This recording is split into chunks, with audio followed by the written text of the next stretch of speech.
The end of days is marked by a confederacy of hate for Israel. Now let me just show you those countries that are described. We know from Matthew 24 and Luke 21 that when Christ returns, there's a complete surrounding and encirclement of Israel by mortal enemies. In other words, God says the last days will be when Israel as a nation will be surrounded by enemies. Now remember, there was no nation of Israel for 2,600 years. There is today. And that's an interesting thought. So what exactly is Psalm 83 talking about? Who are those undesirable neighbors that Israel has? And they're all neighbors. They all live around Israel. In some cases, there's slight disagreement. In some cases. We're talking about, the descendants of Lot. When was Lot around? 4,000 years ago. Well, where are his descendants today? They could be all over the place. But these are geographically identifiable places. See, it's almost like the Lord left us a treasure map that wouldn't change with all the redrawing of the lines, because he's talking about where, in Bible times, groups of people lived. See, that's what's interesting. And so if you think about it, the nations, these 10 ancient people groups that are mentioned in Psalm 83 and tribal groups, they live today in these spots. They live in what we would call today Lebanon, Syria, Jordan, Iraq, Saudi Arabia, and the Palestinian territories within Israel. But God said he will allow this vast coalition to come against Israel. He described them over 3,000 years ago. Asaph lived 3,000 years ago. And of course, Abraham and Lot and all that was 4,000 years ago. But God describes them in Psalm 83, 3,000 years ago, in terms we can understand today. These verses have never been fulfilled. In fact, if you look at almost every commentator that comments on this, no matter whether they're a covenant theologian that thinks Israel's a church or whether they're some, rabid prophecy nut, they all agree on one thing, that these 10 were never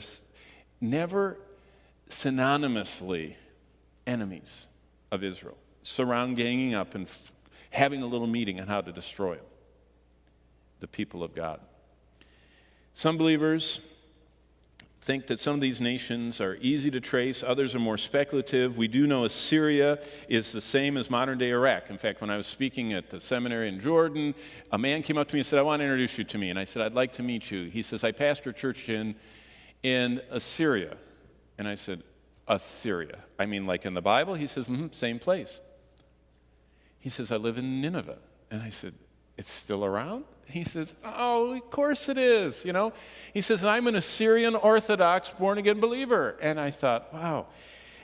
Assyria, it's the same as modern-day Iraq. The Ishmaelites, the descendants of Abraham and Hagar, are the progenitors of the Arabs. We know the Edomites and the Amalekites are descendants of Esau, and the Moabites and Ammonites are from Lot. But to trace them today is well-nigh impossible. The Philistines inhabited the area now known as the Gaza Strip.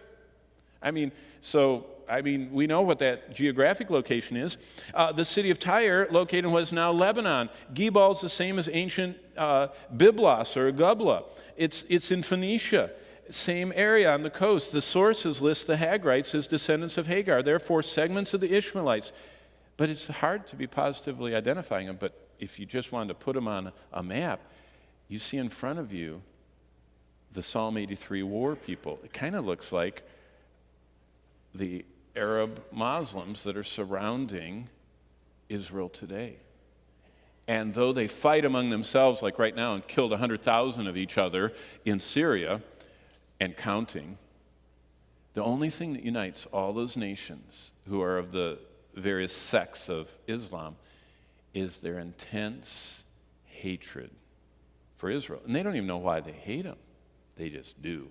And Ezekiel called it an everlasting enmity that they would have.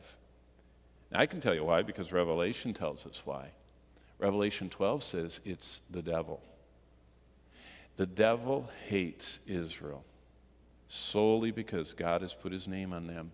And if he can destroy Israel, he can ruin the veracity of the infinite God.